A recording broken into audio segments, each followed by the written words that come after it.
We're sitting here in Beit. We are in the house that is closest to Jacob, our forefather. The place where Abraham walked and made a sacrifice, the place where Jacob had his dream of angels going up and down a ladder, the place where God promised to Abraham, Isaac and Jacob and their descendants the land of Israel afterwards. We're in the place where Jews for the span of 2,000 years have dreamt about, have been crucified for, have given of their lives and of their children's lives to be here today. The fact that we are sitting here in the land of Israel, and in particular Beit El today, is not something which can be taken for granted. It is a miracle, if there ever could be one, that we are sitting here today. After 2,000 years of persecution, pogroms, inquisitions, expulsions, holocausts, the Jewish people are alive. Am Yisrael Chai. The Jewish people are alive in their homes, in their homeland. You know, the Jewish people aren't after oil, and they aren't after diamonds, and they aren't after gold. We don't have any of that over here. If you want oil, we got lots of neighbors with it. The Jewish people are after milk and honey, the land of milk and honey.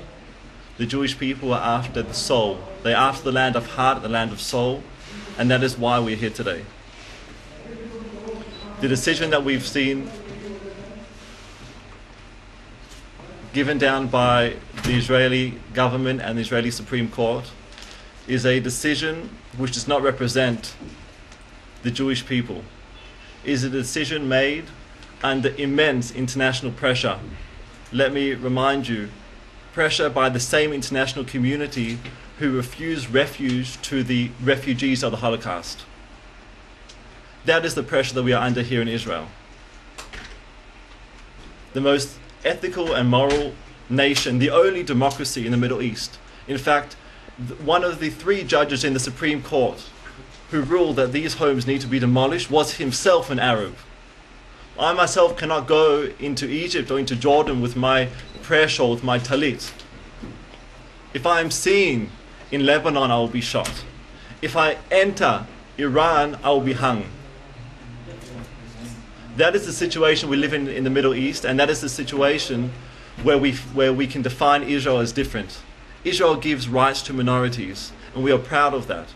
Israel is the homeland of the Jewish people, but not the exclusive homeland of the Jewish people, and we are happy to live with our neighbors next to us.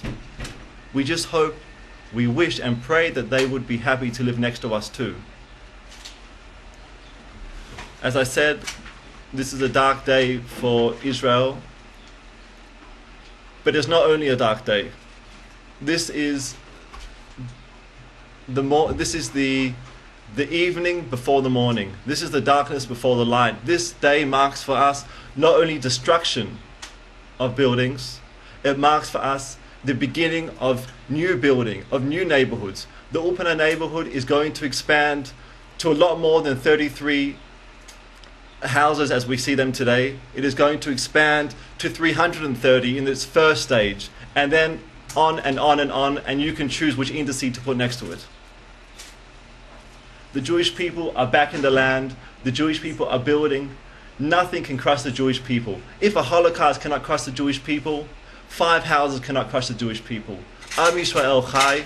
Am Yisrael will carry on. We will build. We will come back to our land, to the land of our forefathers, all the Jews from all over the world. What I'm going to pass down to my children are memories that are going to stand out the most for me, and already at this moment standing out the most for me and giving me strength.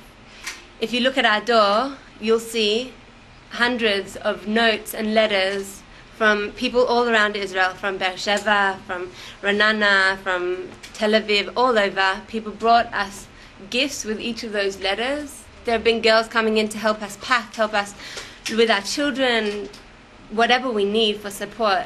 And the yeshiva's been incredible. They sent comedians to lift up our spirits and jumping castles for the children, and you can just see that Am Yisrael Chai, and that our nation is incredible and beautiful, and at times like this, at difficult times, we just become stronger. And what I've learned from this most, I came here and I made Aliyah. I moved to Israel because of something deep down that I didn't understand. And people ask me, why did you move to Israel? And I really didn't understand. And now I understand because I am deeply, passionately in love with this land.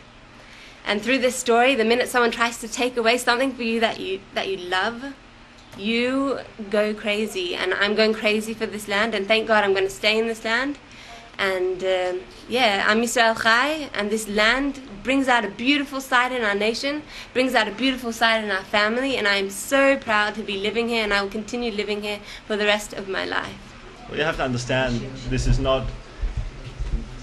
home. There's a house and there's a home. To leave a house is very simple. I've said this before, to leave a house is very simple, but to leave a home is very difficult. So you can imagine that it's very difficult, and this is not the first time that Jews have had to leave their homes under the stress of the international community. Just down the path we have a family from Gush Katif who were expelled from their homes not so many years ago and are experiencing it again. I've got neighbours that have lost parents and brothers through terror and again being told to leave.